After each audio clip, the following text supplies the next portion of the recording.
The fluorescent lights of Lorenzo's bakery buzzed overhead, casting a harsh glow that made my exhaustion even more apparent in the reflection of the glass display case.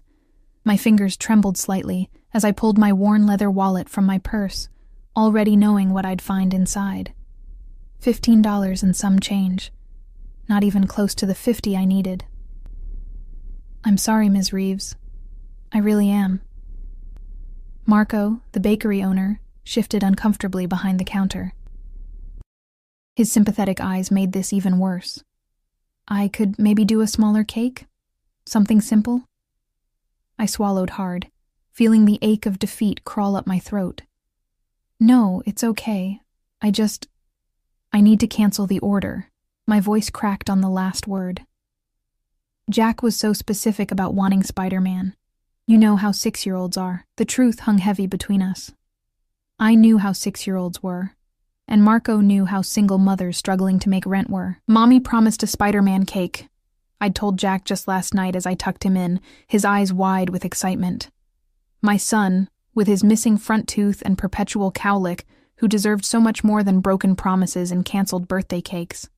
"I'll come back next week, maybe, for just a regular cupcake or something," I mumbled, stuffing my pathetic collection of bills back into my wallet. The smell of fresh bread and sugary icing suddenly felt nauseating rather than comforting. That's when I felt it. A shift in the air, like the atmospheric pressure had suddenly changed. The small bell above the door chimed, and the entire bakery seemed to hold its breath.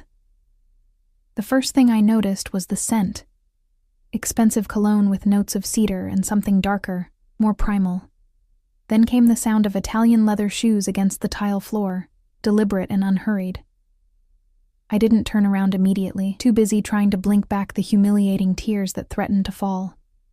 "Mr. Castellano," Marco's voice had transformed completely. Higher, more deferential. "An unexpected honor. How may I serve you today?" I finally glanced over my shoulder, curiosity momentarily overriding my embarrassment. The man standing by the door made the small bakery seem even smaller. Tall, with broad shoulders draped in what was obviously a custom suit, dark hair perfectly styled. But it was his eyes that caught me, sharp, observant, the color of whiskey held up to sunlight. For a fraction of a second, those eyes met mine, and something electric and dangerous passed between us. I turned away quickly, grabbing my purse from the counter. The last thing I needed was to fall apart in front of strangers, especially a stranger who radiated power like this one did. "I need to go," I muttered to Marco, already edging toward the door. I'd have to pass close to the newcomer to exit, and I kept my gaze firmly on the floor, counting the cracked tiles beneath my worn sneakers.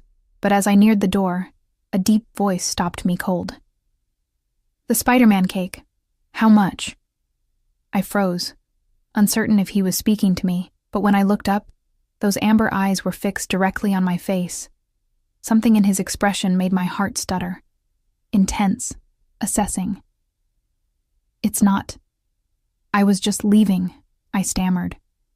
He turned to Marco without acknowledging my response. "The cake this woman was ordering. How much?" Marco looked between us nervously. $50, Mr. Castellano." The man, Castellano, nodded once, then withdrew a sleek leather wallet from his jacket. With practiced ease, he extracted several bills and placed them on the counter. "The cake will be ready for pickup tomorrow, yes?" Yes, of course, Mr. Castellano." "Good." Only then did he turn back to me. Problem solved. Heat rushed to my face, a mixture of embarrassment, indignation, and something else I couldn't quite name. "I can't accept that," I said, my voice coming out stronger than I expected. "I don't even know you." One corner of his mouth lifted in what might have been amusement, though his eyes remained calculating. "Dominic Castellano." He extended a hand. "Now you know me." I didn't take his hand. "That's not what I meant." "Your name?" he prompted, hand still extended, seemingly untroubled by my rejection. "Ellie," I said reluctantly. "Ellie Reeves. Ellie." The way he said my name sent an involuntary shiver down my spine. "Consider it done. The cake will be ready tomorrow." "Why would you do this?" I asked, clutching my purse tighter, suddenly aware of how close he was standing, despite the subtle threat of his presence. I couldn't detect any obvious malice in his expression, just intense curiosity. A child should have a cake on his birthday. Dominic's tone suggested this was obvious. What time is the party? The question caught me off guard. 3:00, but I'll have it delivered. He nodded to someone behind him, and only then did I notice the broad-shouldered man waiting silently by the door. A bodyguard or driver, watchful and expressionless. No, I said firmly, finding my voice again. Thank you, but no. I appreciate the gesture, but I can't accept this. Something flashed across Dominic's face. Surprise, perhaps. I got the impression he wasn't used to being refused. You would deny your son a birthday cake out of pride?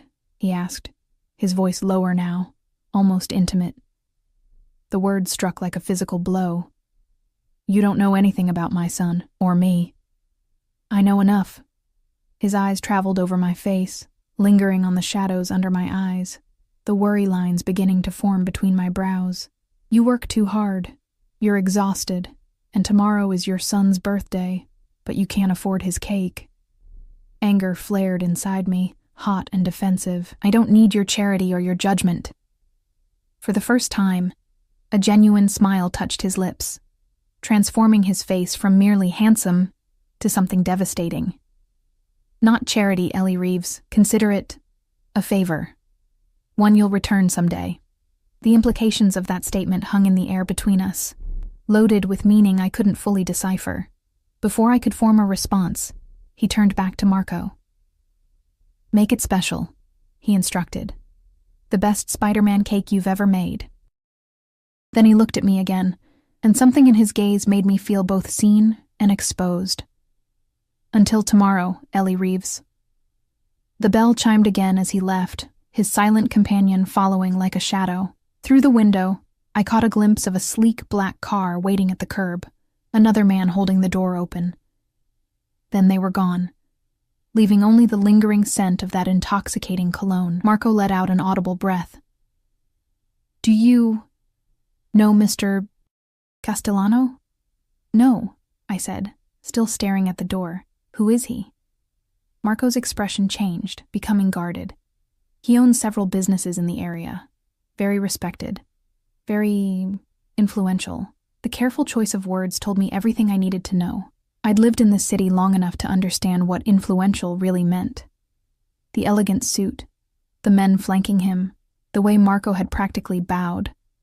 Dominic Castellano wasn't just wealthy. He was connected.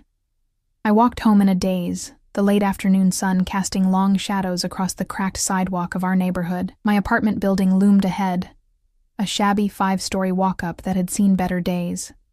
Mrs. Petrovich was outside, sweeping the same patch of concrete she swept every day, her arthritis-gnarled hands gripping the broom like a lifeline. Ellie, dear, she called as I approached. Is Jack home from school? With Mrs. Chen downstairs, I confirmed, managing a small smile. My elderly neighbor had taken a special liking to Jack, and often watched him when my shifts at the diner ran late. I'm picking him up now. Such a good boy, she said, nodding approvingly. So polite. You're raising him right, even without his father. The mention of Jack's father sent a familiar pang through my chest. 3 years gone, vanished with our savings and any semblance of security we'd built. Another reason why Dominic Castellanos casually offered favor felt so dangerous.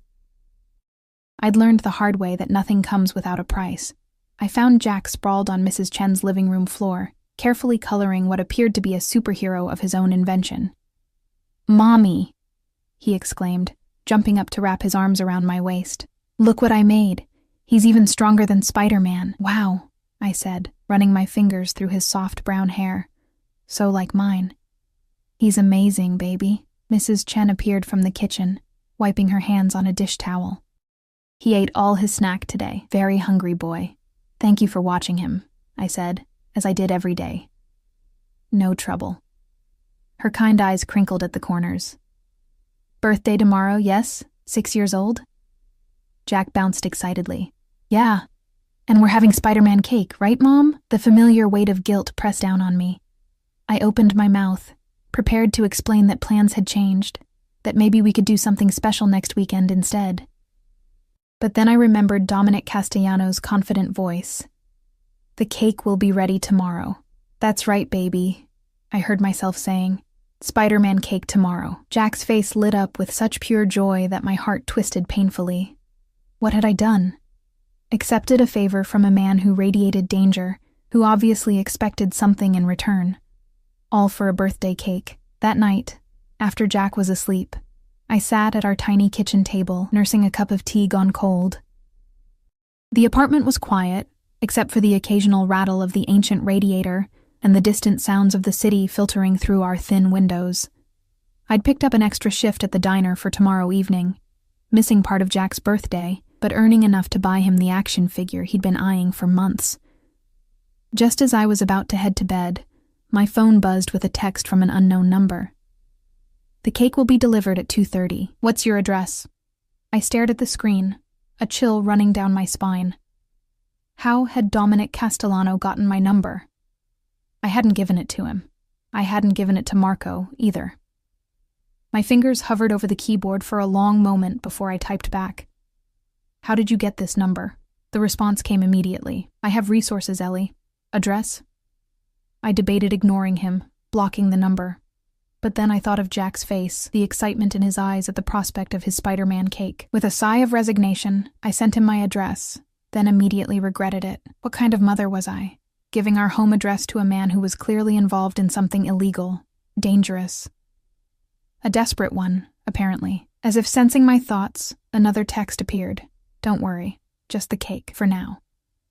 Those last two words lingered in my mind as I finally crawled into bed, exhaustion pulling me under despite my racing thoughts. For now. As if this was just the beginning of something. As if Dominic Castellano had already decided there would be more to come. In my dreams that night, I saw those amber eyes watching me, felt the weight of an unspoken promise. Or was it a threat? And woke with my heart pounding in my chest, sheets twisted around my legs like chains. Morning came too quickly. I woke before my alarm, disoriented and still tired. The memory of Dominic Castellano's text messages fresh in my mind. For a moment, I considered texting him to cancel the cake delivery, to tell him we wouldn't be home after all. But I knew I wouldn't. Not when Jack bounded into my room minutes later, already fully dressed in his Spider-Man t-shirt, practically vibrating with excitement. "It's my birthday, Mom. I'm 6 today," he announced, launching himself onto my bed. I pulled him close, breathing in the clean scent of his hair, trying to push away thoughts of mysterious men and ominous favors. "Happy birthday, my brave boy," I whispered against his forehead. "I love you so much." "Enough to make pancakes?" he asked, his eyes wide and hopeful. I laughed, the sound chasing away some of the shadows that had followed me from sleep. "Definitely enough for pancakes." The morning passed in a blur of birthday rituals. Chocolate chip pancakes shaped like lopsided Spider-Man masks, opening the small presents I'd managed to wrap, new socks, a coloring book, and a set of toy cars I'd found on clearance, and decorating our tiny apartment with the paper streamers I'd saved from last year. Jack didn't seem to notice or care that our celebration was modest. At 6, he was still young enough to find joy in the smallest things. "When will my friends come, Mom?" he asked as we hung the last of the decorations. "Soon, baby. We still have a couple of hours." I'd invited 3 children from Jack's class, the ones whose parents I'd managed to befriend during school pickup, and Mrs. Chen and Mrs. Petrovich. A small gathering, but enough to make the day special. At 2:15, my phone buzzed with another text from the unknown number, from Dominic. "Cake en route. Will arrive in 15 minutes. I stared at the message, my stomach tightening with anxiety. I'd half convinced myself that the whole interaction at the bakery had been some bizarre dream, that the cake wouldn't actually materialize. Now I had 15 minutes to prepare myself for whatever was coming. I checked my reflection in the bathroom mirror, frowning at what I saw.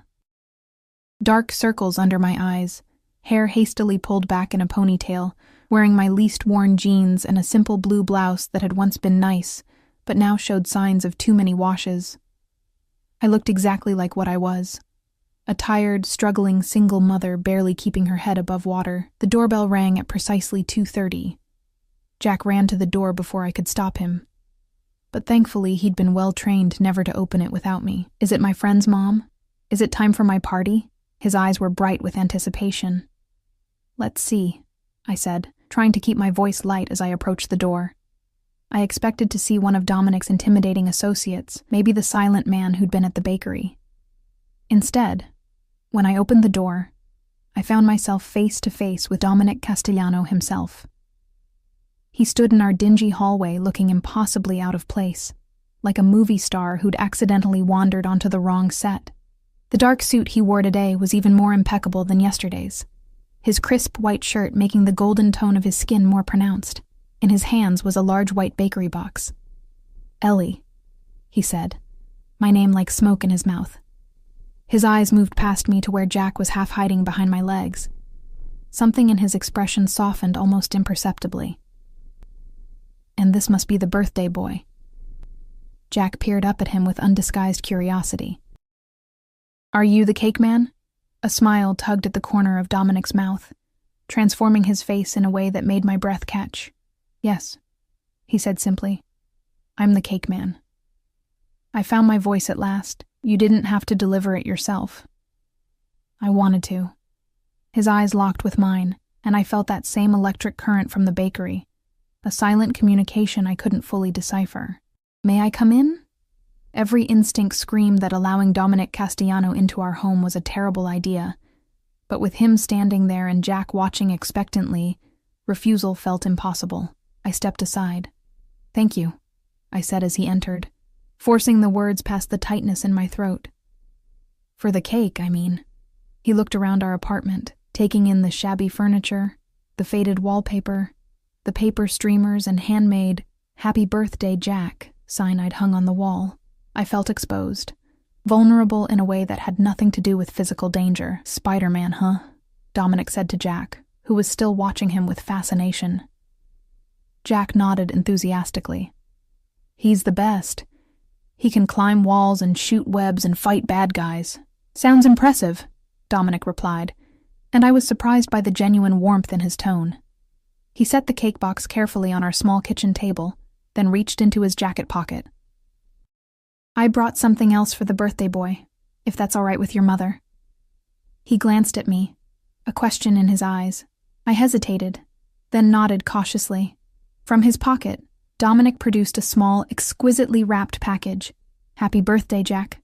My son's eyes widened as he accepted the gift, looking to me for permission to open it. When I nodded again, he tore into the paper with typical 6-year-old enthusiasm. "Wow!" Jack's exclamation was breathless as he revealed what was inside. The limited edition Spider-Man action figure he'd been coveting for months. The one I couldn't possibly afford. The one he'd pointed out in every toy store window we'd passed. "Mom, look. It's the special one with the light-up web shooters." "I see that," I said, my voice faint. I looked at Dominic, who was watching Jack's reaction with what appeared to be genuine pleasure. "How did you know?" He shrugged one shoulder, a casual gesture at odds with his formal appearance. "I have a nephew about his age. All the boys want this one." It was a plausible explanation, but something in his eyes made me doubt it was the whole truth. Had he researched us? The thought sent a chill down my spine. "What do you say, Jack?" I prompted. "Thank you, Mr. Cake Man." Jack beamed up at Dominic, clutching his new treasure. "You can call me Dominic," he told Jack, then looked at me. "Both of you can." The doorbell rang again, saving me from having to respond. This time it was Mrs. Chen with her grandson Kevin, who was in Jack's class. "Oh," Mrs. Chen's eyes widened when she saw Dominic. "I did not know you had company." "This is Dominic," I said, the name feeling strange on my tongue. He was just delivering Jack's birthday cake. Dominic extended his hand to Mrs. Chen. "A pleasure to meet you." Something in Mrs. Chen's expression shifted as she shook his hand, a recognition that made me wonder if she knew who he was, what he was. But she said nothing beyond a polite greeting. More guests arrived in quick succession. Mrs. Petrovich and the other children with their mothers. I noticed how they all reacted to Dominic's presence, the curious glances, the way the mothers straightened their posture and tucked hair behind ears. He had that effect, commanding attention without even trying. "I should go," he said quietly to me, as Jack and his friends gathered around the table, eager to see the cake. "This is a family celebration." I nodded. Relief, and something that felt uncomfortably like disappointment mingling in my chest. "Thank you again," I said, walking him to the door. "For everything. It means a lot to Jack." Dominic paused in the doorway, his eyes searching my face. "And to you?" The question caught me off guard. "Yes," I admitted, "to me too." He nodded, seemingly satisfied with my answer. "Enjoy the party, Ellie. I'll be in touch."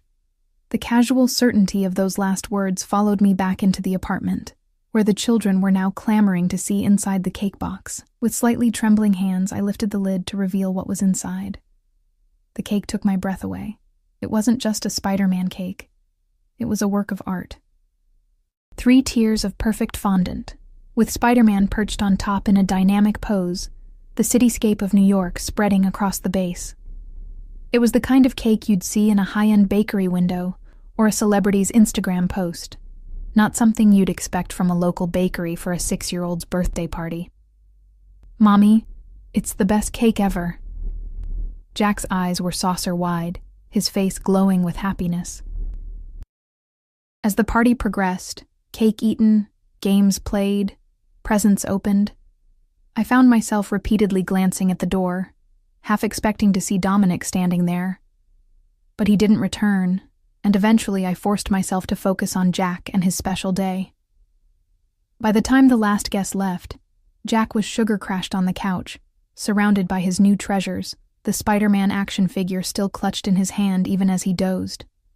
I sat beside him, gently stroking his hair, my chest tight with a familiar mixture of love and fear. I'd do anything to protect him, to give him the life he deserved. But lately, it felt like I was barely treading water. My phone buzzed in my pocket, another text from Dominic. "Did he like the cake?" I hesitated, then typed back, "He loved it. Thank you." 3 dots appeared immediately then. "I'm glad. Are you working tonight?" My fingers froze over the screen. How did he know I worked nights? I hadn't mentioned the diner to him. Before I could decide whether to respond, another text appeared. "I'd like to speak with you. Alone. I can have someone watch Jack if your regular sitter isn't available." Alarm bells rang in my head. This man was suggesting he could arrange childcare for my son, a boy he'd just met today. The presumption was staggering. "I have to work," I replied curtly. "Mrs. Chen is watching Jack." "Where? What time do you finish?" I shouldn't tell him. Giving Dominic Castellano any more information about my life felt dangerous, like opening a door that couldn't be closed again. But something compelled me to answer truthfully. "Rosie's Diner on 9th. I finish at 11. I'll meet you there. We need to talk." It wasn't a request. I stared at the words, feeling as though I'd somehow stepped onto a path I hadn't chosen, one that was carrying me toward something I couldn't see. "About what?" I finally asked. "About the favor you owe me." There it was, the other shoe dropping. I'd known from the moment he paid for that cake that there would be a price. Nothing in this world was truly free, especially not kindness from men like Dominic Castellano. My hands shook slightly as I typed. "I didn't agree to any favor." His response was immediate. "You accepted the cake. You accepted the gift for your son." "We have an arrangement, Ellie." Fear and indignation warred within me. Who did he think he was? What did he expect from me? With trembling fingers, I typed, "I can't pay you back right now, but I will. Just tell me how much for the cake and the toy, and I'll find a way." 3 dots appeared, disappeared, appeared again. Finally, "I don't want your money, Ellie. 11 p.m. We'll talk then."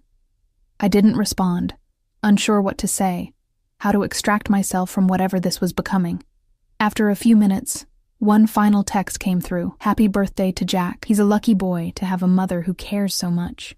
The message left me unsettled in a different way. The simple acknowledgement of my love for my son somehow more intimate than anything else he could have said. I tucked the phone away and focused on waking Jack gently, getting him bathed and into pajamas, reading him a story before I had to leave for work. "Best birthday ever, Mom," he murmured sleepily as I kissed his forehead. "Did you see my cake? And my Spider-Man from the Cake Man? Do you think he'll come back sometime? I froze, my hand still stroking his hair. I don't know, baby, I said carefully. Maybe. Now get some sleep. I love you. Love you more, he replied, our nightly ritual, already drifting off. I slipped out quietly and knocked on Mrs. Chen's door, my mind elsewhere as I thanked her for watching Jack again and promised to be back by 11:30. As I walked to the diner, the evening air cool against my skin, I couldn't shake the feeling that my life had shifted somehow, that the appearance of Dominic Castellano had changed something fundamental. And at 11 p.m., I would discover exactly what that meant. Rosie's diner was nearly empty as the clock approached 11 p.m. The fluorescent lights buzzed overhead, casting harsh shadows across the chipped formica tables. I moved between the few remaining customers, refilling coffee cups and clearing plates with mechanical efficiency, my mind elsewhere. With each tick of the clock, my anxiety mounted. You look like you've seen a ghost, honey, Dottie, the other night waitress, remarked as we passed each other behind the counter. At 62, she'd been serving at Rosie's longer than I'd been alive and missed nothing. Everything okay with Jack's birthday? It was great, I said, forcing a smile. Just tired. She patted my arm sympathetically. Single mom's curse. Always tired. Her gaze shifted to something beyond my shoulder, and her expression changed. Well, hello there, handsome. Sit anywhere you like. I turned, already knowing who I'd see. Dominic Castellano stood in the entrance, somehow making our dingy diner look even shabbier by comparison. He'd changed from his formal suit into dark jeans and a charcoal sweater that probably cost more than my monthly rent, but he still radiated that unmistakable aura of power. Several heads turned as he moved through the restaurant, his eyes finding mine immediately. He chose a booth in the far corner, partially secluded from the rest of the dining area. As he sat, I noticed the black car idling outside, the silhouette of a driver visible through the windshield. Never alone, I thought. Even here, even now. Friend of yours? Dottie asked, eyebrows raised suggestively. No, I said too quickly. Just someone I met recently. Well, he's looking at you like he knows you. She winked. And if he doesn't, looks like he wants to. Heat crept up my neck. I'll take his order. I approached his table with forced composure, notepad in hand as if he were just another customer. What can I get you? Dominic looked up at me, those amber eyes reflecting the diner's neon lights. Coffee. Black. A pause. And your company, when you're finished with your shift. I glanced at the clock. 10 minutes until my official end time. I need to get home to my son. Mrs. Chen is watching him until 11:30. That gives us time to talk. At my startled expression, he added, You mentioned it earlier, remember? I did remember, but the fact that he'd retained that detail unnerved me. I nodded stiffly and went to fetch his coffee, feeling his eyes on me the entire time. When I returned with his cup, he gestured to the seat across from him. Join me. I'm still working. He glanced around the nearly empty diner. I think they can spare you for a few minutes. As if on cue, Dottie appeared beside me. Go ahead, honey. I'll cover your tables. She smiled at Dominic with open curiosity. I've got things handled out here. Trapped, I slid reluctantly into the booth, setting my order pad on the table like a shield. Dominic watched me with an intensity that made my skin prickle, as if he were cataloging every detail of my appearance. How was the rest of the party? He asked, his voice low and smooth. The question was so normal, so unexpected, that it momentarily disarmed me. It was good. Jack had fun. All the kids were impressed by the cake. A small smile played at the corner of his mouth. I'm glad. We fell into an uncomfortable silence. I fidgeted with my pen, painfully aware of the contrast between us, his casual elegance and my rumpled waitress uniform, smelling of fryer oil and cheap coffee. Finally, I gathered my courage and asked the question that had been haunting me all evening. What kind of favor do you expect from me? Dominic took a slow sip of his coffee before answering. I want you to have dinner with me tomorrow night. I blinked, certain I'd misheard him. Dinner? That's it? For now. His eyes held mine, unreadable and intent. Is that so surprising? Yes, I admitted. Men like you don't buy birthday cakes and toys for strange women's children just to get a dinner date. One eyebrow lifted slightly. Men like me? And what kind of man do you think I am, Ellie? I lowered my voice, leaning forward slightly. I'm not naive. I know who you are. What you are. Marco's reaction at the bakery, the car, the bodyguards, you're connected. Probably dangerous. Instead of being offended, Dominic seemed amused. And yet here you are, sitting across from me. Because I don't have a choice, I said, frustration seeping into my tone. You've made that clear. His expression hardened slightly. I've never forced anyone to do anything against their will, Ellie. If you want to walk away right now, consider the debt paid. The cake, the toy, they were gifts, not obligations. The offer was tempting.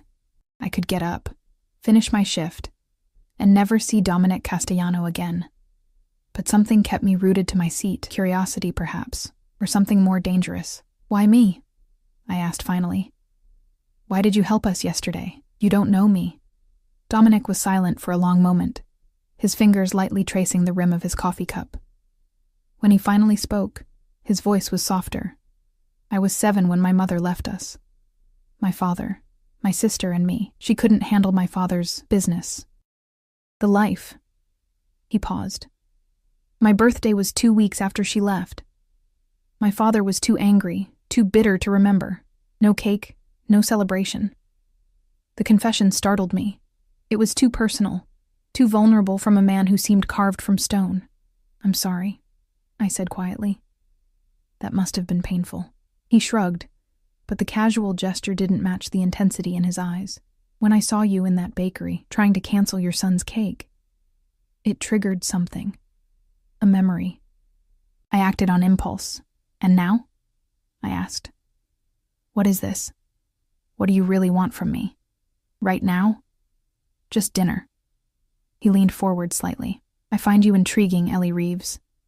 A woman who would refuse charity even when it means disappointing her child, who looks at me without the fear or greed I usually see. I want to know more about you. My face warmed under his scrutiny. There's nothing intriguing about me. I'm just trying to survive. That's where you're wrong. His voice dropped lower, sending an involuntary shiver down my spine. Survival takes strength, and strength is always intriguing. The clock on the wall showed 11:05. My shift was officially over, but I felt rooted to my seat, caught in the gravity of Dominic's presence. I have a proposition for you, he said abruptly, beyond dinner. My guard immediately went back up. What kind of proposition?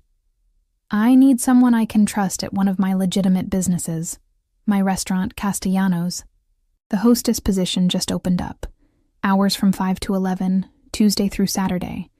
The pay is significantly better than what you make here. I stared at him, speechless. Was he offering me a job? Why would you trust me? I asked finally. You don't know me either. I'm a good judge of character, he replied simply. And I've made some inquiries. You've worked here 3 years without missing a shift. Before that, you were at the hotel downtown until it closed. You pay your rent on time despite your limited income. You're reliable, hardworking, and discreet. The fact that he'd investigated me should have terrified me, but strangely, it didn't. What terrified me was the lifeline he was offering. A better job, better pay, better hours that would let me spend more time with Jack. What's the catch? I asked, because there had to be one. Dominic's lips curved into a slight smile. Dinner first. Tomorrow night, 8 p.m. I'll send a car for you and arrange for childcare. We can discuss the details then. I can find my own childcare, I said automatically. The thought of Dominic arranging someone to watch Jack making me deeply uncomfortable. He inclined his head in acknowledgement. As you wish, but the car is non-negotiable. I'll send it at 7:30. I should have refused. Should have stood up, thanked him for the birthday gifts, and walked away. But the thought of continuing as we were, barely scraping by, working exhausting hours for minimal pay, always one emergency away from disaster, made the decision for me. Okay, I said, the word hanging between us like a contract. Dinner tomorrow. Something flashed in Dominic's eyes. Satisfaction, perhaps, or triumph. He reached into his pocket and placed a business card on the table. My personal number, in case anything comes up. As I took the card, our fingers brushed, and I felt that same electric current from the bakery, stronger now. I pulled back quickly, tucking the card into my uniform pocket. I should go, I said, suddenly desperate for fresh air, for distance from this man who was quickly becoming a disruption to my carefully controlled life. Dominic nodded, standing as I did. I'll walk you home. That's not necessary. It's late, and your neighborhood isn't the safest. His tone made it clear this wasn't open for discussion. My driver will follow, and I'll take a cab back after I see you safely inside. The idea of Dominic walking me home, seeing where Jack and I lived, felt like another boundary being crossed, but I was also acutely aware of the two young men who'd been hanging around the corner of my block lately, their eyes following me each time I passed. Having Dominic beside me tonight would ensure I got home safely. Fine, I conceded, grabbing my coat from the staff room and saying goodnight to Dottie, who gave me a knowing look as we left. The night air was cool against my skin as we stepped outside, the street quiet except for the distant sounds of traffic. Dominic's driver pulled the car over, but Dominic waved him back, indicating we would walk. The black sedan fell into a slow crawl behind us as we moved down the sidewalk. We walked in silence for a block, the space between us charged with unspoken questions. I was acutely aware of his presence beside me, the faint scent of his cologne, the measured rhythm of his steps matching mine, the way his shoulder occasionally brushed against mine when the sidewalk narrowed. How long have you been a single mother? He asked finally, breaking the silence. 3 years, I replied, surprising myself with my honesty. Jack's father left when he was 3. And he provides no support? The bitterness I tried so hard to suppress around Jack crept into my voice. He emptied our bank account and disappeared. No child support, no contact, nothing. Dominic's expression darkened. What's his name? Why? I asked, suddenly alarmed by the dangerous edge in his tone, just curious. But there was nothing casual about the way he said it. It doesn't matter, I said firmly. We're better off without him. We turned onto my block, and I noticed with relief that the corner where the young men usually loitered was empty tonight. As we approached my building, I could see Mrs. Petrovich peering through her curtains at us, no doubt cataloging every detail to share with the other tenants tomorrow. This is me, I said, stopping in front of my building's entrance. Thank you for walking me home. Instead of saying goodnight, Dominic reached out slowly, giving me plenty of time to pull away, and tucked a strand of hair behind my ear. His fingers were warm against my skin, the touch feather-light, but sending shockwaves through my body. Until tomorrow, Ellie, he said softly, his eyes holding mine. I couldn't speak, couldn't move, caught in whatever this was between us. Finally, I managed to nod and turn toward the door, fumbling slightly with my keys.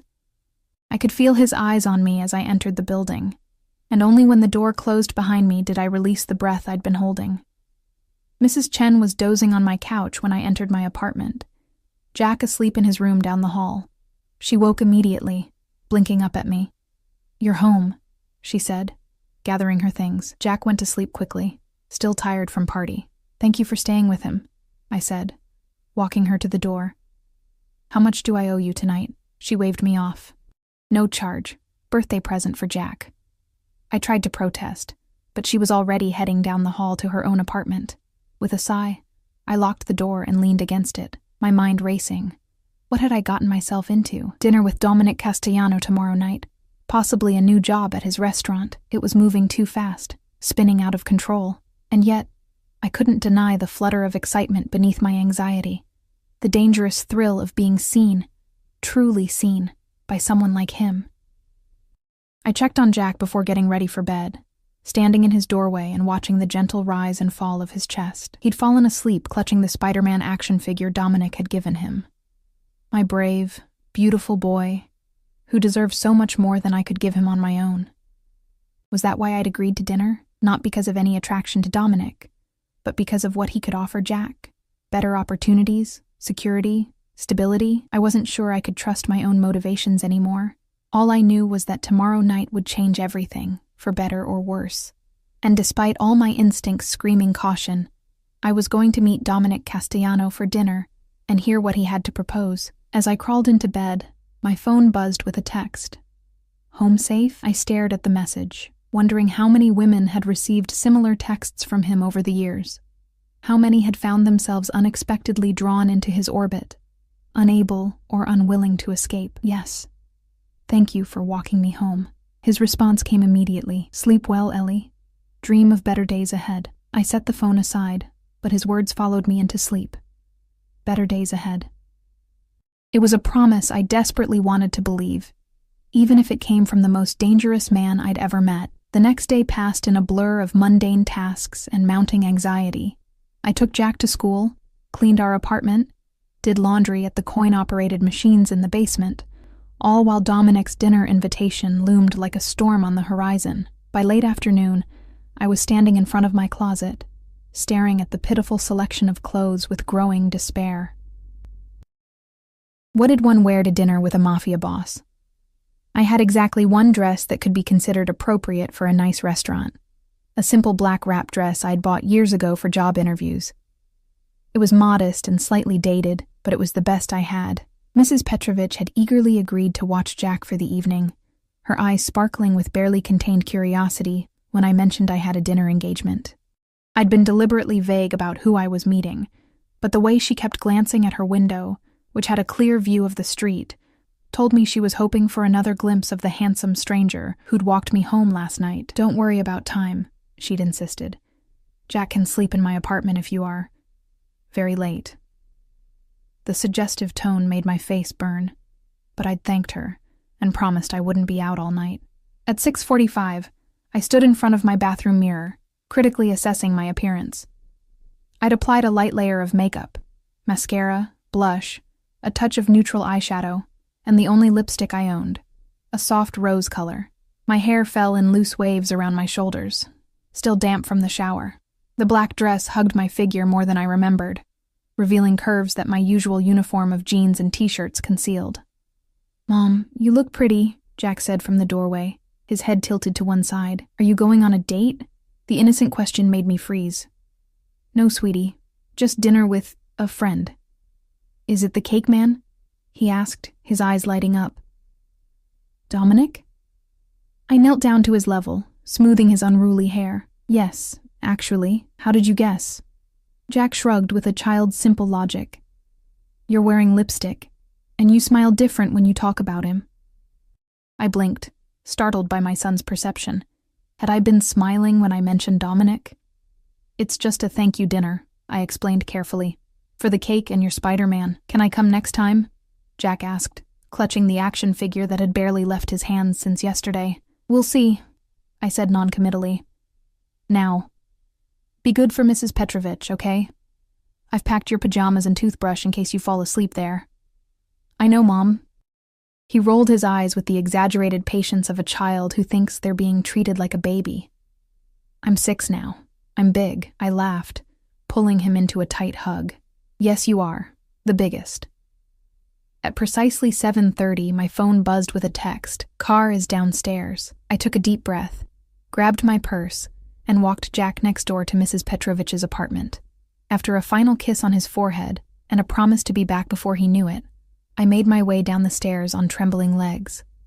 The car waiting at the curb was the same sleek black sedan I'd seen before.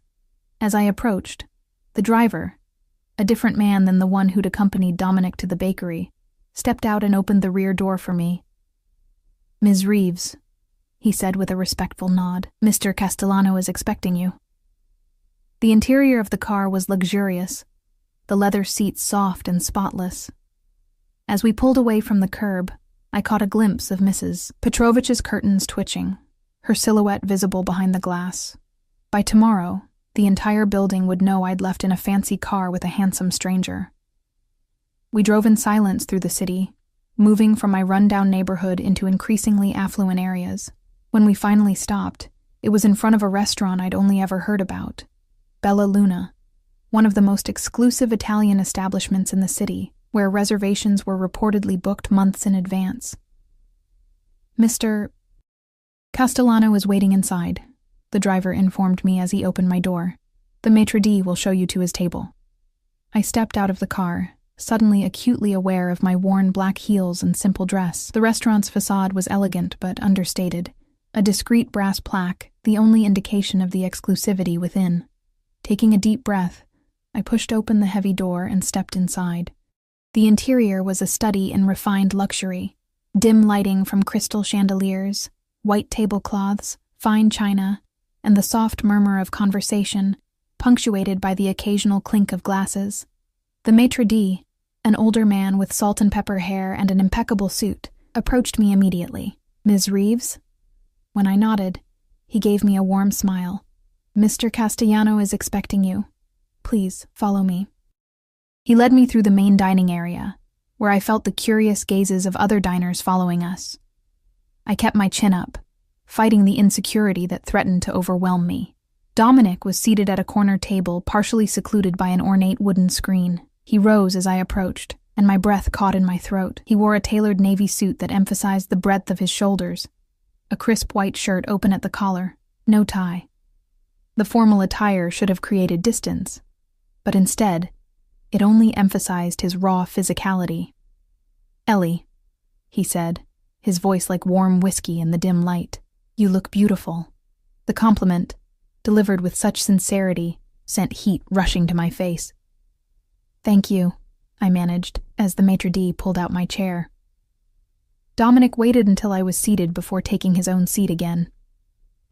"I took the liberty of ordering wine," he said, gesturing to an open bottle and an ice bucket beside the table.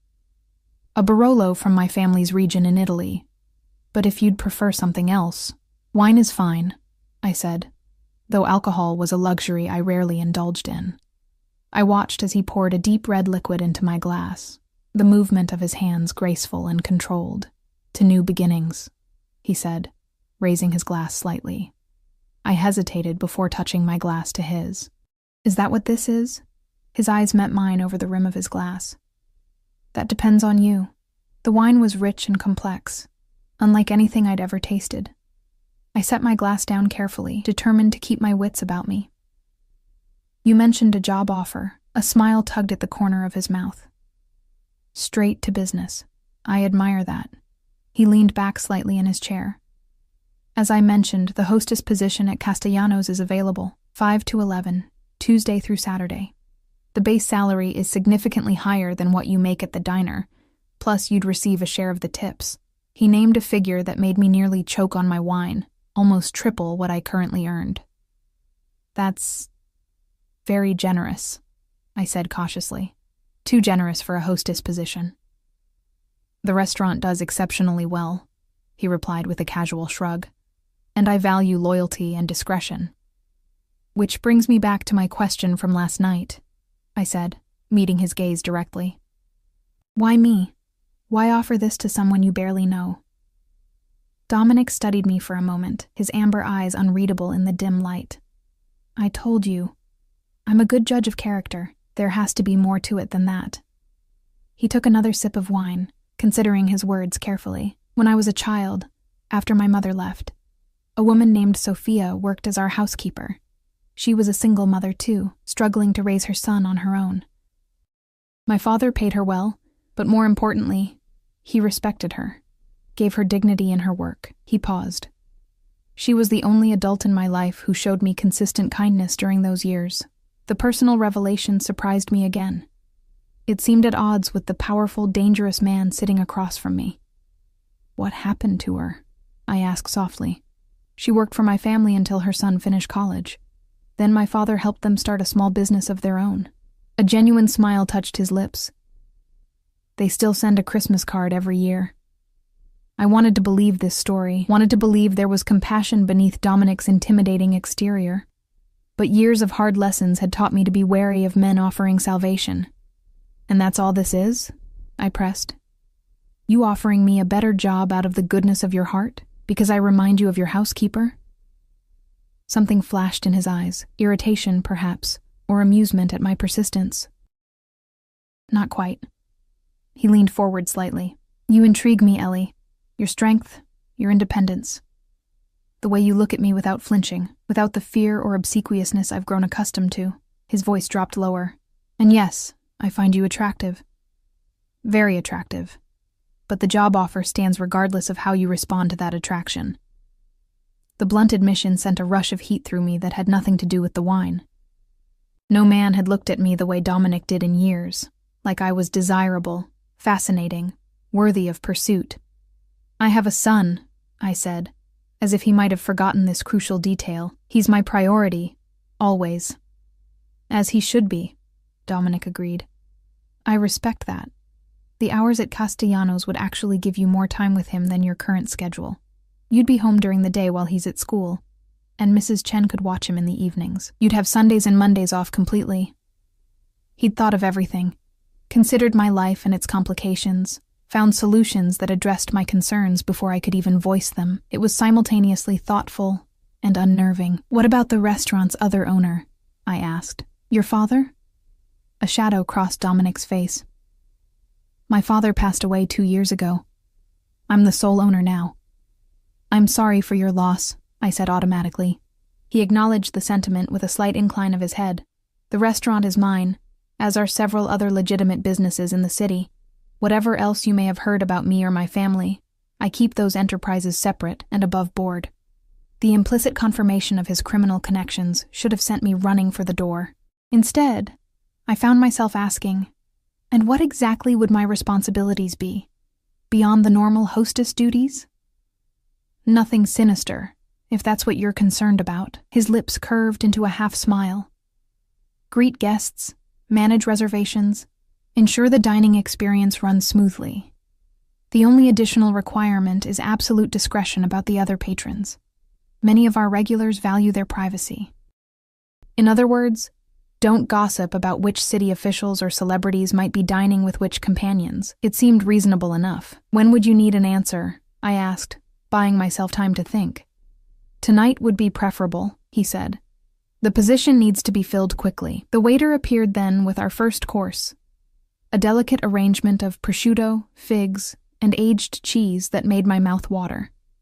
As we ate, the conversation shifted to lighter topics. Dominic asked about Jack, listening with genuine interest as I shared stories of my son's recent adventures in kindergarten. I found myself relaxing incrementally, drawn in by his attentiveness and unexpected humor. By the time our main courses arrived, handmade pasta with truffle sauce for me, osso buco for him, I was surprised to find myself enjoying his company. Dominic was intelligent, well-traveled, and a good listener. In another life, in other circumstances, this might have been just a pleasant dinner date between two people attracted to each other. But the reality of who he was hovered between us like an unspoken third presence at the table. Occasionally, I would catch glimpses of it, the way the restaurant staff treated him with a deference bordering on fear, how his eyes constantly scanned the room, assessing the subtle bulge of a weapon beneath the jacket of the man seated alone at the bar, clearly one of Dominic's guards. You're thinking too hard, Dominic observed as our plates were cleared. I can see the wheels turning. I met his gaze. I'm trying to reconcile the man across from me with the reputation that precedes you. And what reputation is that exactly? He asked, a dangerous edge beneath the casual tone. I chose my words carefully, that you're powerful, connected, that crossing you would be unwise. He didn't deny it. Instead, he reached across the table, his fingers brushing mine in a touch that sent electricity up my arm. I protect what's mine, Ellie, fiercely. But I'm not the monster some would paint me to be. The possessive undercurrent in his words should have alarmed me. Instead, I found myself wondering what it would be like to be counted among the things Dominic Castellano considered his. To be protected, rather than always being the protector. And the job offer? I asked, pulling my hand away reluctantly. Is that your way of making me yours to protect? His eyes darkened at the challenge. The job is exactly what I said it is. An opportunity. What develops between us beyond that is entirely separate. He paused, then added with quiet intensity, though I won't pretend I don't hope for more. The admission hung between us, charged with possibility. I took a long sip of wine, trying to steady my racing heart. I should be getting home, I said finally. Jack will be waiting up for me. Dominic nodded, signaling for the check. Have you made a decision about the position? I had, though I wasn't entirely sure it was the right one. Yes, I said. I'll take it. When do I start? Relief and satisfaction mingled in his expression. Monday. Come to the restaurant at 4, and my manager will show you the systems, introduce you to the staff. And my notice at the diner? I'll take care of it, he said smoothly. Rosie's will understand that you've found a better opportunity. The implication that he had influence even over my current workplace was unsettling, but not entirely surprising. Dominic Castellano's reach clearly extended throughout the city. He insisted on driving me home himself, dismissing the car and driver who'd brought me to the restaurant. His own vehicle was a sleek black Aston Martin that purred to life beneath his touch. As we drove through the nighttime streets, the city lights painting streaks of color across the windshield, I felt as though I were being carried further and further from the life I'd known, toward something both alluring and dangerous. When we pulled up in front of my building, Dominic cut the engine but made no move to get out. In the intimate confines of the car, his presence seemed to fill all available space, making it difficult to breathe. "Thank you for dinner," I said, my voice sounding strangely distant to my own ears. "And for the opportunity." "Thank you for accepting both," he replied, his voice low. He turned toward me slightly, one hand coming up to brush a strand of hair from my face, his fingers lingering against my cheek. The touch was gentle but sent sparks racing across my skin. I knew I should pull away, should thank him again and exit the car, maintain some professional boundary between us if I was going to work for him. Instead, I found myself leaning into his touch, my eyes closing briefly as his palm cupped my cheek. When I opened them again, his face was closer, his eyes asking a silent question. I gave an almost imperceptible nod, and then his lips were on mine, soft at first, then more insistent as I responded. The kiss deepened, his hand sliding to the back of my neck, drawing me closer. I leaned into him, my own hands coming up to rest against his chest, feeling the solid warmth of him beneath the expensive fabric of his suit. It had been so long since I'd been touched like this, desired like this, and my body responded with a hunger that shocked me. When we finally broke apart, both slightly breathless, I saw a flash of something possessive and triumphant in his eyes. It brought me sharply back to reality. Who he was, who I was, the power imbalance between us. "I should go," I whispered, my voice unsteady. "Jack's waiting." Dominic nodded, though his hand lingered at the nape of my neck for another moment before falling away. "I'll see you Monday, Ellie." I gathered my composure as best I could, straightening my dress and reaching for the door handle. "Monday," I confirmed, then added impulsively, "Thank you, Dominic, for everything." His smile in response was genuine, softening the hard edges of his face. "It's only the beginning, Ellie, I promise you that." As I made my way up to my apartment, I could feel his eyes following me, watching until I was safely inside. The weight of that gaze felt simultaneously like protection and possession, a distinction I was no longer sure I could clearly define. Mrs. Petrovich was dozing in my armchair, a mystery novel open on her lap. She woke as I entered, her eyes immediately scanning my slightly disheveled appearance and flushed cheeks. "Good evening?" she asked with poorly disguised curiosity. "Very nice, thank you," I replied, deliberately vague. "How was Jack?" "Angel, as always, sleeping now."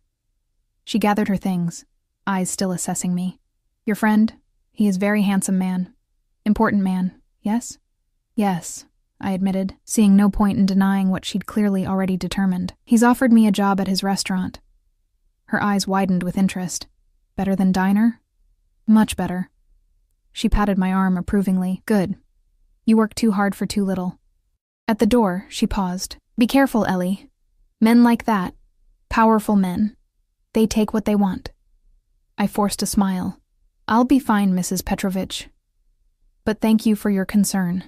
After she left, I checked on Jack, finding him peacefully asleep, clutching his Spider-Man figure. I brushed a kiss against his forehead, inhaling the sweet scent of his shampoo, grounding myself in the reminder of what mattered most. In my bedroom, I changed out of my dress and carefully hung it back in the closet. As I washed my face, removing the last traces of makeup, I stared at my reflection in the mirror. I looked different somehow, my eyes brighter, cheeks still flushed from Dominic's kiss, a new awareness in my expression. My phone buzzed on the nightstand with a text. "Sleep well, Ellie. I'm looking forward to having you at Castellanos." I stared at the message, understanding the dual meaning. He was looking forward to me working at his restaurant, yes, but also to having me in his world, his orbit. The thought should have terrified me. Instead, as I crawled into bed, I found myself anticipating Monday with a mixture of anxiety and excitement. Dominic Castellano had offered me more than just a job. He'd offered a glimpse of a different life, one where Jack and I weren't always struggling, always one mishap away from disaster. A life where I might find not just security, but also passion, desire, connection. The price of that life remained to be seen. As I drifted toward sleep, I wondered if it was one I could afford to pay, or more disturbingly, if it was one I was already willing to pay. Monday arrived with alarming speed. The weekend passed in a blur of routine activities with Jack, each moment tinged with the knowledge that everything was about to change. I hadn't heard from Dominic since his goodnight text on Friday, and I vacillated between relief and a disturbing sense of disappointment each time I checked my silent phone. By 4 o'clock Monday afternoon, I stood outside Castellanos, gathering my courage before entering. The restaurant was housed in a beautifully restored brownstone, its exterior elegant but understated, a small brass plaque the only indication of what lay within. Taking a deep breath, I pushed open the heavy wooden door. The interior was a study in old-world luxury, rich mahogany, soft lighting from crystal sconces, white tablecloths over tables spaced far enough apart to ensure privacy. A young woman approached me immediately, her smile professional. "May I help you?" "I'm Ellie Reeves. I'm starting as the new hostess today." Recognition dawned in her eyes. "Of course, Ms. Reeves. Mr. Castellano mentioned you would be joining us. I'm Sophia, one of the servers. Marco is expecting you. He's our manager." She led me through the empty dining room to a small office in the back. Marco, a distinguished man in his 50s with silver temples and an impeccable suit, rose from his desk as we entered. "Ms. Reeves, welcome." His handshake was firm, his assessment of me swift and thorough. "Mr. Castellano speaks highly of you." The knowledge that Dominic had discussed me with his staff sent a flush to my cheeks.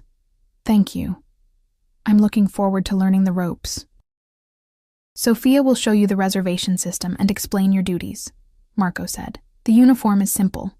Black dress, similar to what you're wearing now, is perfect. We provide a tablet for managing the floor and a communication device to stay in contact with the kitchen and staff." For the next hour, Sophia guided me through the sophisticated reservation system, explaining the intricate hierarchy of table assignments, which regulars preferred, which tables, which areas were reserved for special guests, which servers were assigned to which sections. It was far more complex than the first-come, first-served approach at the diner. "The most important thing to remember," Sophia said in a lowered voice as we stood by the host stand, "is that some of Mr. Castellano's personal guests require extra attention and privacy. Marco will let you know who they are. They don't need reservations, and they always get priority seating." I nodded, understanding the subtext. Castellano's served dual purposes: a legitimate high-end restaurant for the public, and occasionally a meeting place for Dominic's other associates. By 5 o'clock, the rest of the staff had arrived, and Sophia introduced me around. The servers were professional and welcoming, if a bit reserved. I got the impression they were waiting to see how long I would last before fully accepting me into their ranks. "Mr. Castellano usually arrives around 7, Sophia informed me, as the first customers began to trickle in. "He has a private table in the back when he dines here." I nodded, simultaneously anticipating and dreading seeing Dominic again. The memory of our kiss in his car had replayed in my mind countless times over the weekend, each recollection sending a flush of heat through my body. The evening progressed smoothly. I shadowed Sophia for the first 2 hours, learning how she greeted guests, managed the flow of the dining room, and coordinated with the kitchen. By 7, I was handling some of the duties myself, welcoming diners and escorting them to their tables. The work was straightforward enough, though I was acutely aware of the caliber of clientele: city officials, local celebrities, wealthy business owners.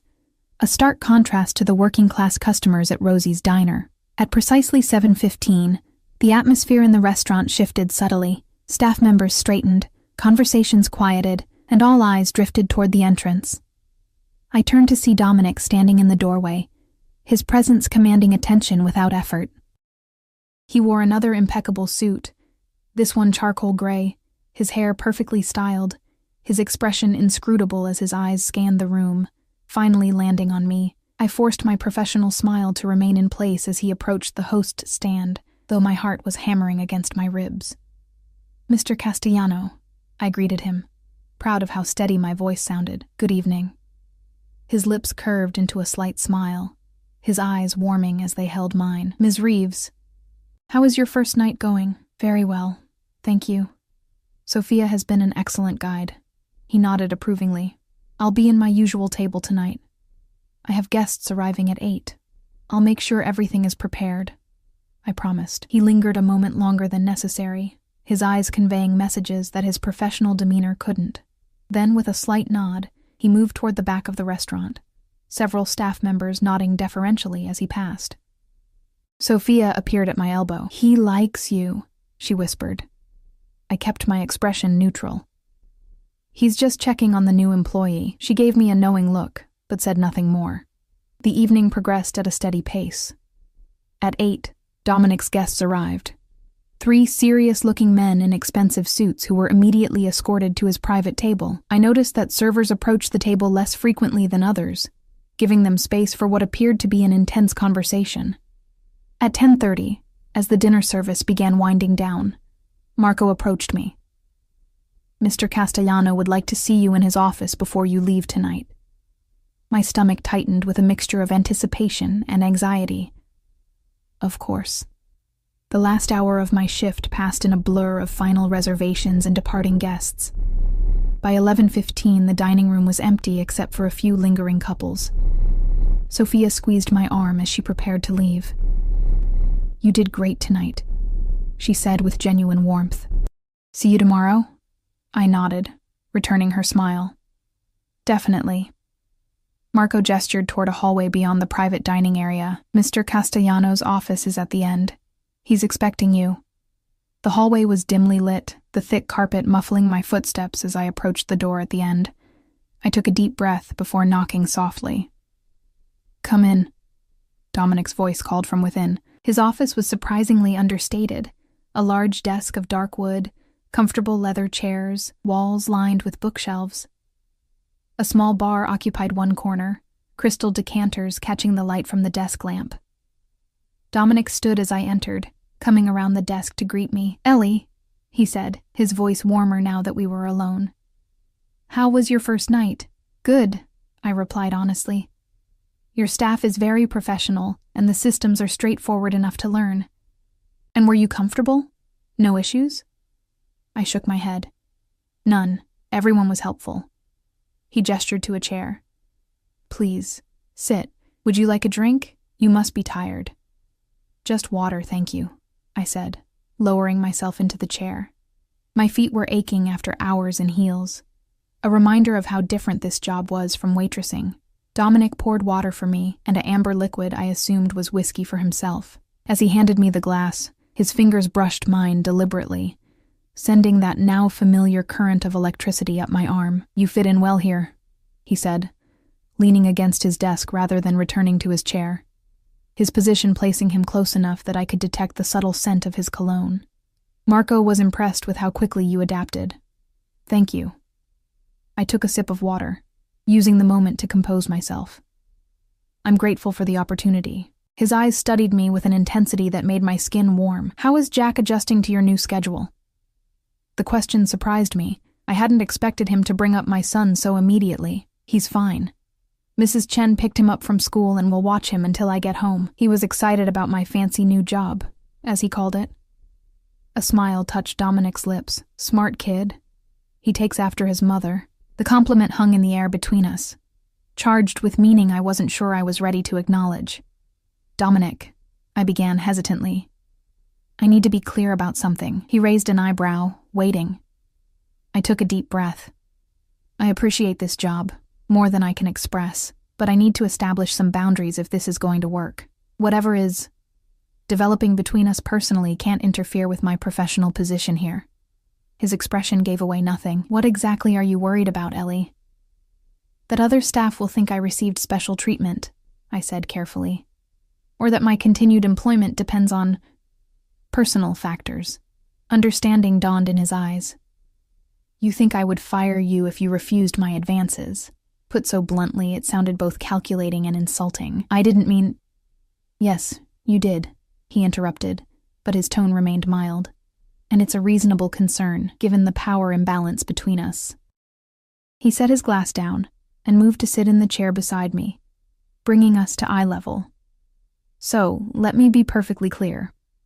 Your position here is secure based on your performance alone. If you decide that you want nothing more than a professional relationship between us, I will respect that choice completely. Relief washed through me, followed quickly by confusion at my own mixed feelings. Did I want him to back off? The memory of his kiss suggested otherwise. Thank you, I said softly.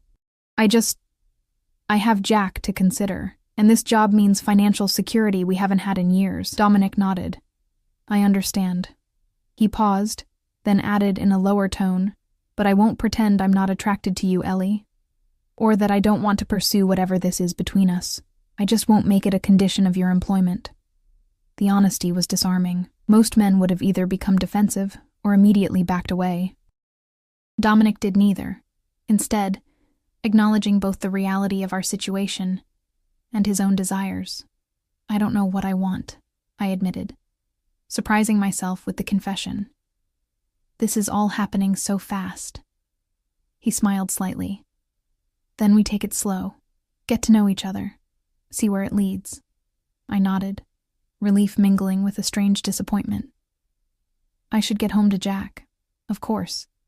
He stood, extending a hand to help me up. I've arranged for a car service to take you home each night after your shift. It's not safe for you to be using public transportation so late. I opened my mouth to protest, then closed it again.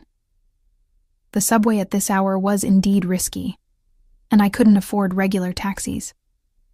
Thank you, I said instead. As I gathered my purse, Dominic moved slightly closer, his presence overwhelming in the confined space of the office. May I? He asked softly, his intention clear in his eyes. I hesitated only briefly before nodding. He leaned down, his lips meeting mine in a kiss that was gentle, but thorough. His hand coming up to cup my cheek. Unlike our first kiss in the car, this one felt less urgent, more like a promise of things to come. When he pulled back, his eyes were darker, more intense. Good night, Ellie, he murmured. Good night, I whispered back, my voice not entirely steady. The car he'd arranged was waiting outside, a discreet black sedan with a professional driver who opened the door for me without comment. As we drove through the nighttime streets, I leaned my head back against the seat, trying to process everything that had happened. In less than a week, my entire life had transformed, from struggling waitress to hostess at an exclusive restaurant, from alone to whatever I was with Dominic. The next few weeks fell into a new routine. I worked Tuesday through Saturday nights at Castellanos, quickly learning the intricacies of the position. During the days, I spent precious time with Jack, who thrived with our new schedule that allowed me to pick him up from school myself and help with homework before Mrs. Chen took over in the evenings. My relationship with Dominic evolved cautiously. He was at the restaurant most nights, but kept our interactions professional in front of the staff. Occasionally, he would ask me to stay after closing for a drink in his office, where conversation flowed more easily between us. I learned about his childhood in a family where loyalty was paramount and vulnerability was weakness, about his ambitions to expand the legitimate side of his businesses, about his complicated relationship with his late father.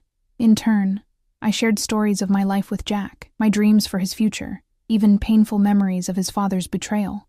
Each night ended with increasingly passionate kisses that left us both wanting more. But Dominic never pushed beyond that boundary, respecting the pace I'd set. The restraint he showed only intensified the attraction building between us. 1 month into my new job, Dominic invited me to dinner at his home on my night off. Bring Jack, he suggested, surprising me. My chef makes excellent pizza, and I have a theater room with every superhero movie ever made. The invitation marked a significant shift in our relationship, meeting my son in a personal context, opening his home to us. After careful consideration, I accepted. Dominic's house was exactly what I'd expected, and nothing like I'd imagined.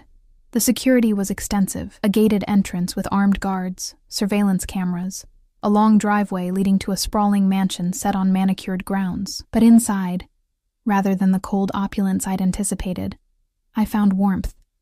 Comfortable furniture designed for living, not just for show, artwork that spoke of personal taste rather than investment value, and a kitchen that was clearly the heart of the home. Jack was initially shy, clinging to my hand as we entered, but Dominic approached him with a natural ease that surprised me. "I hear you're still a Spider-Man fan," he said, crouching down to Jack's level. "I've got something to show you." He led us to what he called the theater room, a home cinema with plush seating and a screen that covered an entire wall. One corner of the room housed a glass display case containing vintage comic books and action figures. Jack's eyes widened to saucers. "Whoa, is that a real Spider-Man comic?" "Issue number 1, Dominic confirmed, unlocking the case and carefully removing the plastic-protected comic. From 1963. As Jack examined the comic with reverent hands under Dominic's guidance, I watched the interaction with a strange tightness in my chest. My son was looking at Dominic with undisguised admiration, and Dominic was treating him with a gentle patience I hadn't expected. The evening progressed with homemade pizza in the theater room while watching the first Spider-Man movie. Jack, initially reserved, gradually warmed to Dominic, bombarding him with questions about the comics and the films. By the time the credits rolled, Jack had migrated from my side to sit next to Dominic, eagerly pointing out his favorite scenes. "It's past your bedtime, buddy," I said, when I noticed Jack fighting to keep his eyes open around 10 o'clock. "But Mom," he protested sleepily, "we haven't watched the second one yet." "Another time," Dominic promised, ruffling Jack's hair in a gesture that looked surprisingly natural. "The movies aren't going anywhere." To my amazement, Jack allowed Dominic to carry him to the car when he became too tired to walk. As Dominic gently settled my half-asleep son into the back seat, he met my eyes over Jack's head, something vulnerable and questioning in his gaze. "Thank you for tonight," I said softly. "He had a wonderful time." "So did I," Dominic replied, his voice equally quiet. "You've raised an incredible kid, Ellie." The ride home was silent, Jack sleeping against my shoulder, and Dominic's driver navigating the nighttime streets with practiced ease. When we arrived at my apartment building, Dominic insisted on carrying Jack upstairs, gently laying him on his bed while I removed his shoes and covered him with a blanket. In the dim light of my living room, Dominic looked out of place yet strangely right, his expensive suit contrasting with my shabby furniture, but his presence filling the space with a warmth it had lacked for too long. "Would you like some tea?"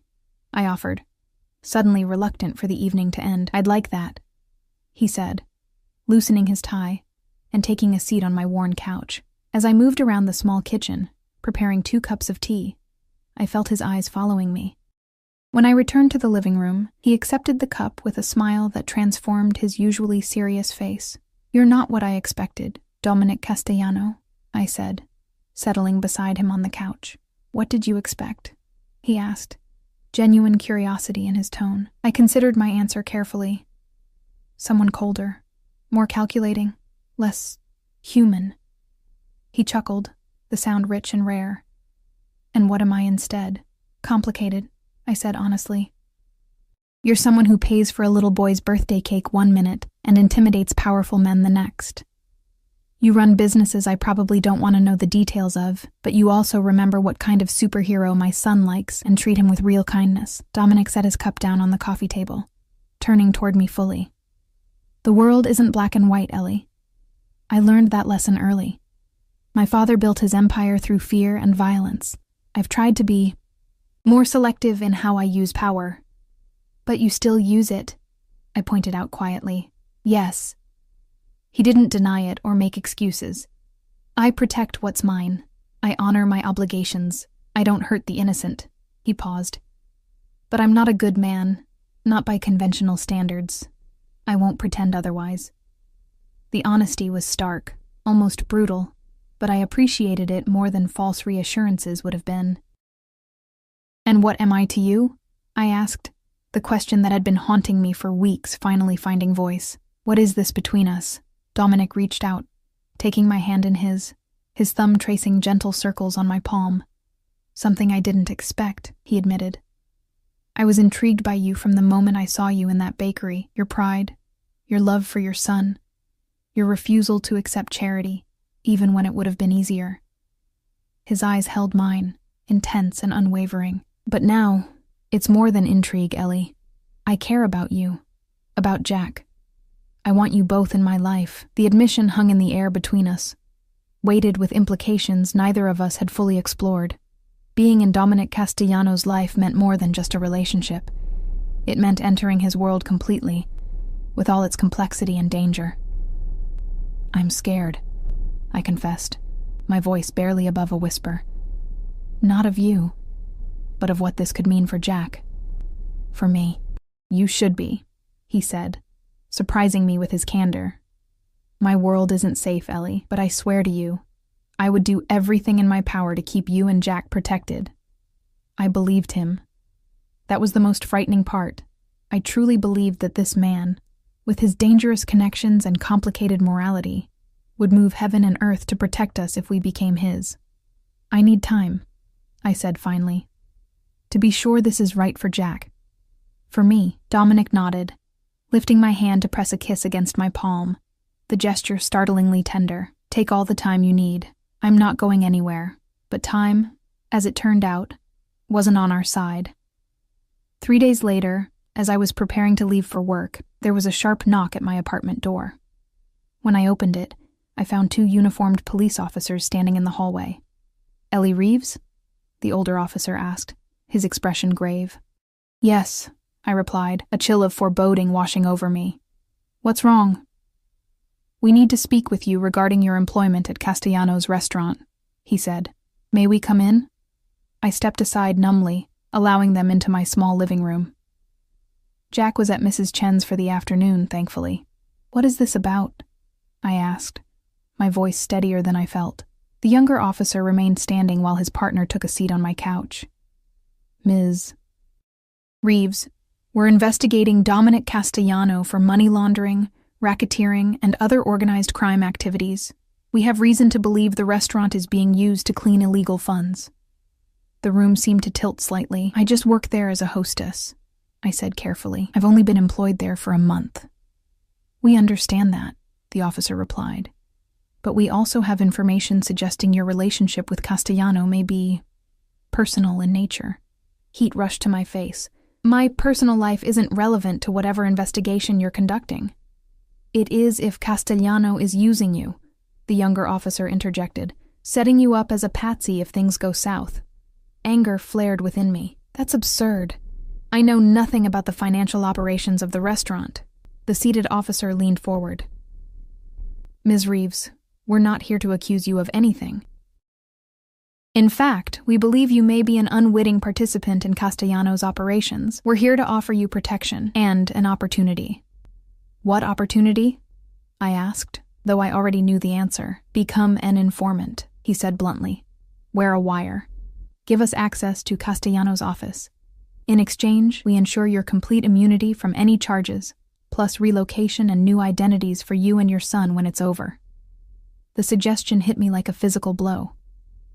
They were asking me to betray Dominic, to use his feelings for me to gather evidence against him. "No," I said immediately. "Absolutely not." The officers exchanged glances. "Ms. Reeves, I don't think you understand the seriousness of the situation. Castellano is dangerous. When he discovers we've approached you, and he will, your life could be in danger." "Dominic would never hurt me," I said with absolute certainty. "Maybe not physically," the younger officer conceded. "But what happens to your job when he can't trust you anymore? What happens to your son's security? The fancy new life you've been building?" The implied threat wasn't subtle. They were telling me that even if I refused to cooperate, they would make sure Dominic knew about their visit, destroying my relationship with him either way. "I think you should leave," I said, standing and moving toward the door. "I have nothing else to say." The older officer handed me a card. "Think it over, Ms. Reeves. Call that number when you change your mind, for your son's sake, if not your own." After they left, I sank onto the couch, my hands trembling violently. I should have known it was too good to be true. The job, the security, Dominic's interest in me. Now it was all crumbling, and I had no idea what to do next. My first instinct was to call Dominic, to warn him, but I hesitated. What if the officers were right? What if he had been using me all along? What if I was just a convenient front, a respectable face for his criminal enterprises? But then I remembered the way he'd looked at Jack. The gentleness in his hands as he'd carried my sleeping son to bed, the vulnerability in his eyes when he'd confessed his feelings for me. That wasn't calculation or manipulation. That was real. With shaking fingers, I dialed his number. He answered on the second ring. "Ellie," he said, his voice warm. "I was just thinking about you." "Dominic," I said, my voice breaking slightly. "We need to talk. Now." Something in my tone must have alerted him. "What's wrong? Are you and Jack okay?" "We're fine, but the police were just here. About you. About the restaurant." There was a long silence then. "Don't say anything more on the phone. I'll be there in 20 minutes. True to his word. Exactly 20 minutes later, there was a knock at my door. When I opened it, Dominic stood in the hallway, his expression tight with concern. He was alone. No bodyguards, no driver, which surprised me given the circumstances. As soon as the door closed behind him, he pulled me into his arms, holding me tightly against his chest. I hadn't realized how badly I needed that physical reassurance until I felt it, my body relaxing fractionally in his embrace. "Tell me everything," he said, when he finally released me, leading me to the couch where we sat close together, his hand still holding mine. I recounted the entire conversation with the police officers, watching his expression darken as I explained their proposition. "I told them no," I finished, "but they made it clear they'd make sure you knew they'd approached me either way. They want to destroy your trust in me." Dominic was silent for a long moment, his jaw tight, eyes distant as he processed the information. Finally, he turned to me. "Do you trust me, Ellie?" The question was loaded with meaning. "Yes," I said without hesitation, surprising myself with the certainty of it. "I do." He nodded once, decision made. "Then I need you to pack a bag for yourself and Jack. Essential items only.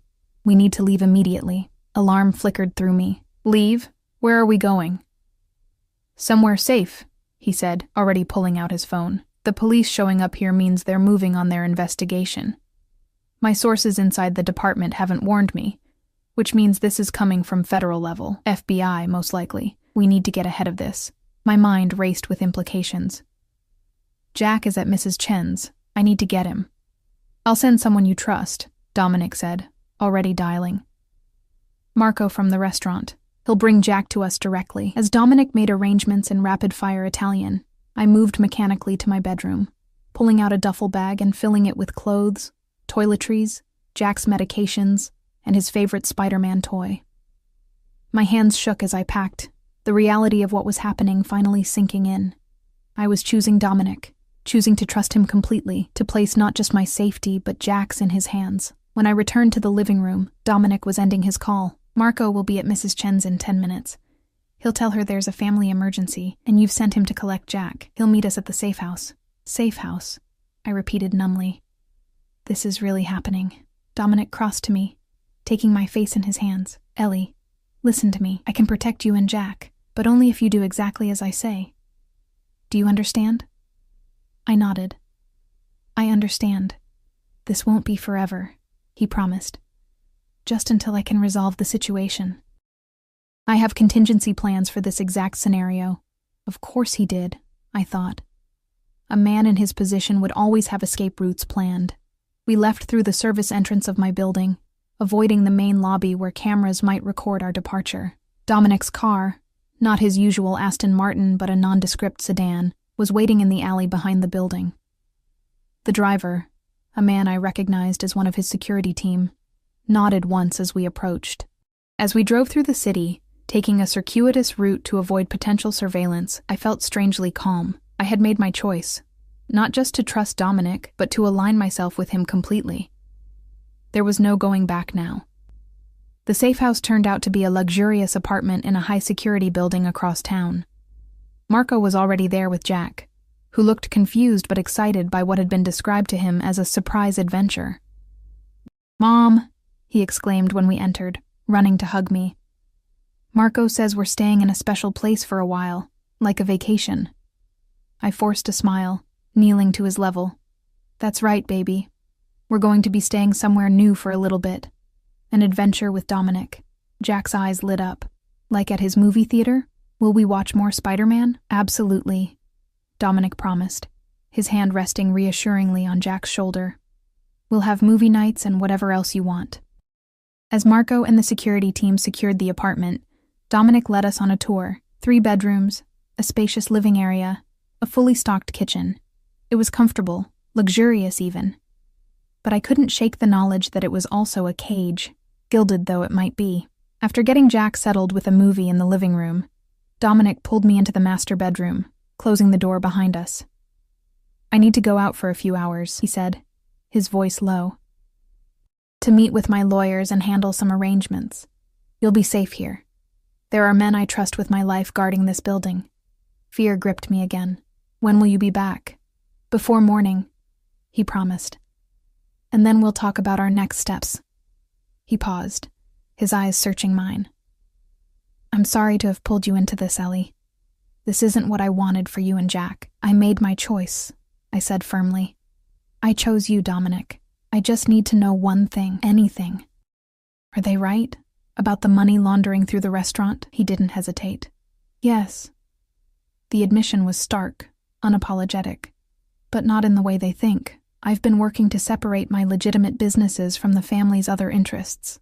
The restaurant is part of that transition. I nodded, accepting the truth of who he was, what he did. And us? Was any of that real, or was I just a convenient cover? Dominic's expression softened, his hands coming up to cradle my face. Ellie, nothing about my feelings for you or Jack has been false. If anything, you've been the most real thing in my life in years. His thumbs brushed my cheeks gently. I love you. Both of you. I should have told you sooner, but I didn't want to rush you. The declaration stole my breath. Love. Such a simple word for the complex emotions between us. I love you too, I whispered, the truth of it washing through me, and I'm afraid that makes me crazy. He smiled, a real smile that reached his eyes. Then we're crazy together.